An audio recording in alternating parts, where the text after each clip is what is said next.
I always thought my sister was my best friend. But I found out she had been taking money from my account for months to live a secret life I never knew about. And now I don't know if I can ever trust her again. I'm writing this because I need to get it out somewhere. And maybe someone will read this and not make the same mistakes I did. I don't expect sympathy. I don't deserve it. It started with a text message I shouldn't have sent.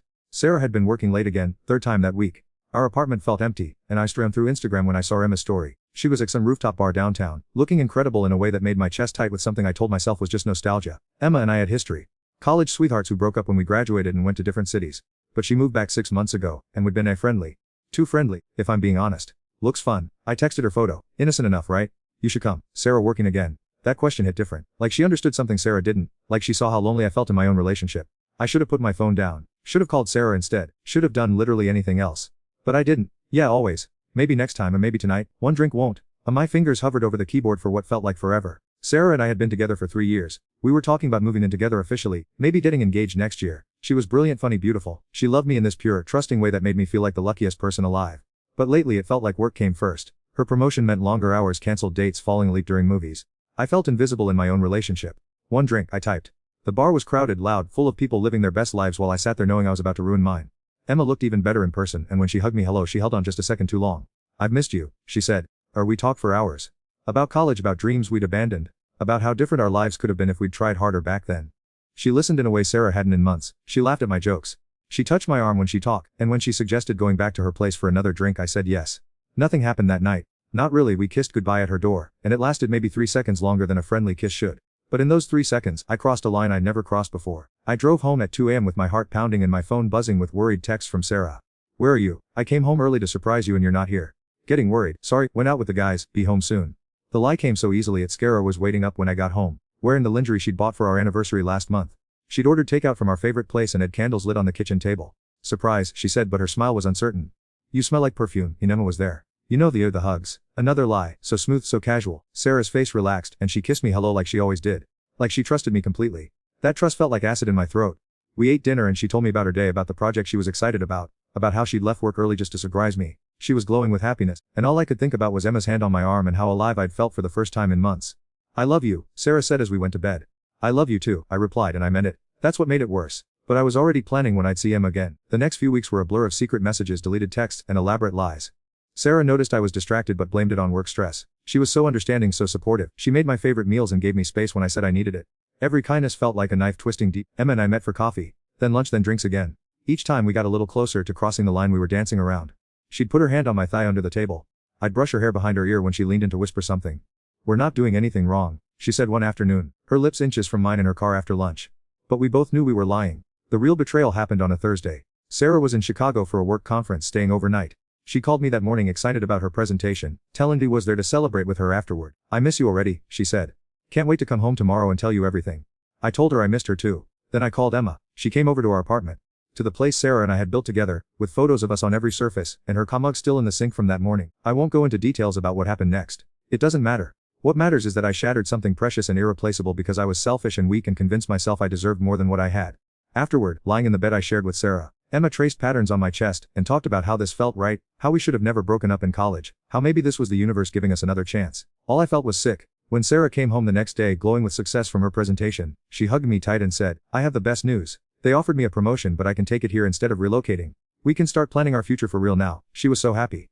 So full of love and hope and trust. And I sat there knowing I destroyed everything while she was out booting our dreams. That night, she noticed the sheets smelled different. I said I'd used a new detergent. Another lie to add to the growing pile. But lies have a way of building up until they're too heavy to carry. And Sarah was too smart, too observant, too in tune with me to not notice something was wrong. It was only a matter of time before my carefully constructed deception came crashing down. I just didn't know how brutal the fall would be. The beginning of the end came with a photo. 3 weeks after that first night with Emma, I was getting comfortable with the double life. Sarah had thrown herself into her new promotion, which meant even longer hours and more business trips. Perfect cover for my afternoon meetups with Emma. I told myself Sarah was too busy to notice the changes in me, the way I guarded my phone, the newfound interest in working out again, the way I'd pick fights over small things to justify the guilt eating me alive. But Sarah noticed everything. She always had. The photo was innocent enough. Emma had posted it on her Instagram story after we'd grabbed lunch at this little cafe downtown. You could just see the edge of my shoulder in the background, my distinctive watch catching the light. Sarah saw it. Funny coincidence, she said that night, showing me her phone. Emma was at Cafe Luna today. Same time you said you were there for your work lunch. My went cold, but I forced a laugh. Small world. Didn't see her. Sarah stared at me for a long moment. She's been posting a lot of places you've been lately. The coffee shop near your office. That new bar on 5th Street where you said you went with coworkers. She lives downtown now. Of course we'd end up in the same places. But Sarah's expressiveness was still there, but it was cracked now. Show me your phone, she said quietly. What? Show me your phone. Right now. The room went dead silent. My heart was pounding so hard I thought she could hear it. Sarah, come on. That's crazy. If you have nothing to hide, show me your phone. My hands were shaking as I pulled it out. I'd been deleting Emma's texts, but there were other traces. The deleted call logs, the cleared browser history, the careful way I'd been managing every digital footprint. Sarah took the phone and started scrolling. Her face went pale as she saw the gaps. The deleversations. The deleted photos. Where are all your messages with Emma? We barely text. Then why are there huge gaps in your message history? Why does it look like you deleted entire conversations? I watched 3 years of trust crumble in real time. Sarah's hands were shaking now too. I know you're lying to me, she whispered. I can see it in your face. I just need you to tell me the truth. I could have come clean then. Could have told her everything, begged for forgiveness, tried to save what we had left. The old Sarah might have found a way to forgive me. Might have been willing to work through it. But I was in too deep, and panic makes you. You're being paranoid, I said. This is insane. The words hit her like a slap. I watched something in her eyes. Get out, she said. Sarah. Get out of this apartment, get out of my sight. I can't even look at you. Right bag and went to stay with my friend Mike. Telling him Sarah and I were having problems but not saying why. Mike was supportive, said sometimes couples need space, that we'd work it out. If only he knew. Emma was thrilled when I called her. She said this was meant to be, that the universe was clearing the path for us to be together. She wanted me to stay at her place, wanted to go public with our relationship. But all I felt was hollow, empty. Like I traded gold for fool's pirate and was just now realizing what I'd lost. Sarah didn't call. Didn't text for 3 days, nothing. Then Mike's girlfriend Ashley came over, and the look on her face told me my secret was out. How could you? She said. Sarah is the sweetest person I know. She loved you more than anything. The shame was suffocating. It just happened. I didn't mean for the. Affairs don't just happen. Every single day, you chose to betray someone who would have done anything for you.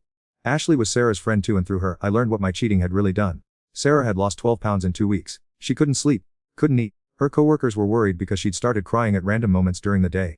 She'd driven to her sister's house at 3 a.m. the night she kicked me out, sobbing so hard she could barely speak. Spent hours trying to figure out what she'd done wrong, what she could have done differently. Her sister had to take time off work to stay with her because Sarah couldn't function alone. She keeps asking what was wrong with her, Ashley said. Why she wasn't enough. She thinks it's her fault for working too much. The guilt was eating me alive. But Emma kept pushing for us to be official. She wanted me to introduce her to my friends to start building a life together. You're free now, she said. We can finally be happy. But I wasn't free, I was drowning. A week after I moved out, Sarah's best friend Jessica called me. She knows. Jessica said without preamble. My stomach dropped. Don't insult my intelligence. Sarah hired a private investigator. She has photos of you and Emma. She has credit card records of all the places you've been together. She knows everything. The room was spinning. Jessica, I hope it was worth it. I hope Denver was worth destroying, the best thing that ever happened to you. She hung up. 2 hours later, Sarah texted me for the first time since she'd kicked me out. I'm keeping the apartment. Come get your things tomorrow at 2 p.m. I won't be here. That wasn't no anger, no accusations, no denials for explanations. Just cold, final dismissal. When I got to the apartment the next day, it was like I'd been erased. My photos were gone. My books, my clothes, everything neatly packed in boxes by the door. Sarah had even washed and folded in her pain. She was still more considerate than I deserved. There was one photo left on the kitchen counter. Us at her cousin's wedding 6 months ago, laughing at something I couldn't even remember now. We looked so happy, so in love. On the back in Sarah's handwriting, I hope you find whatever it was you were looking for. I broke down crying right there in what used to be our kitchen. My phone buzzed. Emma asking when I was coming over, excited to start our new chapter together. But looking around that empty apartment, seeing the there I'd destroyed for a fantasy, I realized I didn't want Emma.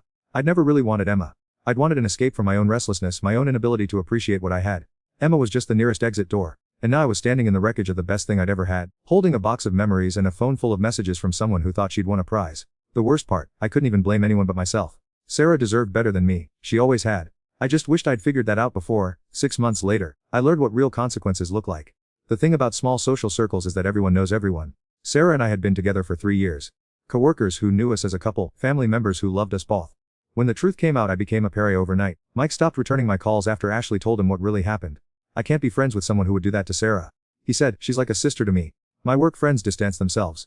The guys I played basketball with on weekends suddenly had scheduling conflicts. Invitations to parties dried up. Sarah, meanwhile, had everyone's support. Not because she asked for it, but because she'd been genuinely loved by all these people and they were furious on her behalf. I found out through mutual acquaintances that she was in therapy, working through the trauma of being betrayed by someone she trusted completely. That she had trust issues now that affected every aspect of her life. Emma and I lasted exactly 2 months after Sarah and I broke up. Turns out, when you build a relationship on shared and installed moments, it doesn't translate well to everyday reality. Emma kept pushing for us to move in together, to get serious, to become the couple she'd fantasized about. But I couldn't get Sarah out of my head. Couldn't stop thinking about what I'd lost. Emma started to reson second choice to a ghost. You're not even here. She said during our final fight. You're physically here, but your head is still with her. I didn't wait for you to leave her just to compete with her memory forever. She was right. I destroyed my relationship with Sarah for someone I didn't even really want to be with. After Emma and I ended, the loneliness hit like a freight train. I'd lost my girlfriend, my social circle, my self-respect and my backup plan all in one devastating sweep. I moved into a studio apartment across town, somewhere I wouldn't run into Sarah or our friends, started therapy myself, though it took months before I could be honest about what I'd done. What did you think would happen? My therapist asked during one session.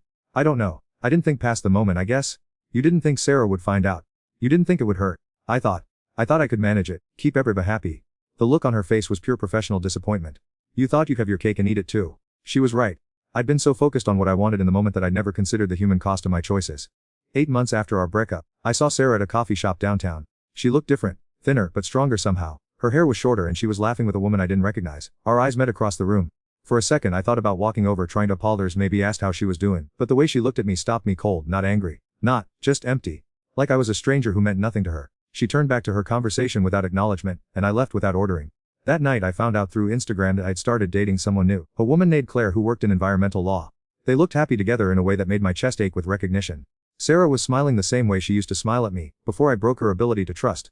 The comments on their photos were support from our former mutual friends. You deserve all the happiness. So glad to see you smiling again. Claire is amazing. Not a single person mentioned me or asked what happened to us. I'd been completely erased from the narrative of Sarah's life. A year later I got a wedding invitation in the mail. My coworker Dave, who'd been close friends with both Sarah and me when we were together. Sarah was his +1. With Claire, they looked radiant in the photos that made it to social media later. Sarah in a flowing dress dancing with someone who clearly adored her. Surrounded by were genuinely happy for her new relationship. I wasn't invited to the wedding, despite being friends with Dave for years. That's when it really hit me, the consequences weren't temporary. I hadn't just lost Sarah. I'd lost the entire life we'd built together, the community we'd been part of, the future. Sarah had moved on, found love again, rebuilt her ability to trust with someone who deserved it. And I was still sitting alone in my studio apartment, scrolling through photos of the life I'd chosen to destroy. 2 years after our breakup I started dating again. Nothing serious, just casual relationships, and never lasted more than a few months. Every woman I met, I compared to Sarah. None of them measured up, not because they weren't wonderful in their own ways, but because I'd lost the ability to fully invest in someone new. I was too afraid of my own capacity for betrayal. During one particularly honest conversation with a woman I'd been seeing for 6 weeks, she called me out. You're not really available, she said. Emotionally, I mean. You're holding back, like you're waiting for permission to care about someone. She was right. I developed trust issues with myself. 3 years later, I heard through the grapevine that Sarah and Claire had bought a house together. A cute bungalow in the neighborhood where Sarah and I had always talked about settling down someday. They were living the life I'd thrown away. I'd like to say I've learned to forgive myself, that I've grown from the experience, that I'm a better person now. Some of that is true. Therapy helped. Time helped. I understand now what I did and why it was so devastating. But understanding doesn't undo the damage. Sarah never got closure from me because I was too much of a coward to face what I'd done. She had to heal from my betrayal without ever getting a real apology or explanation. I robbed her of 3 years and the ability to trust easily. I taught someone who loved purely that people will lie to your face while destroying you behind your back. Emma moved to another city within a year of our breakup. Last I heard, she was engaged to someone who actually wanted to be with her. And me, I'm still here. Still alone. Still carrying the weight of being someone who had everything and had away for nothing. Sometimes I'd wonder what would have happened if I just put my phone down that first night instead of texting Emma back. If I'd called Sarah instead, told her I missed her, asked her to come home. But that's not how life works. You don't get to undo the moments that define you. I am someone who cheated on the person who loved me most. I am someone who lied and manipulated and destroyed trust for my own selfish gratification. That's who I'll always be, no matter how much I've changed since then. The worst part isn't the loneliness and the social exile or even the guilt. It's knowing that somewhere out there, Sarah's living proof that love can survive betrayal and find happiness again. Just not with me. If you're reading this and you're thinking about cheating, about having that conversation, sending that text, meeting that person, just one drink, let me save you some time. The person you're about to betray will survive what you do to them. You're the one who'll have to live with who you become.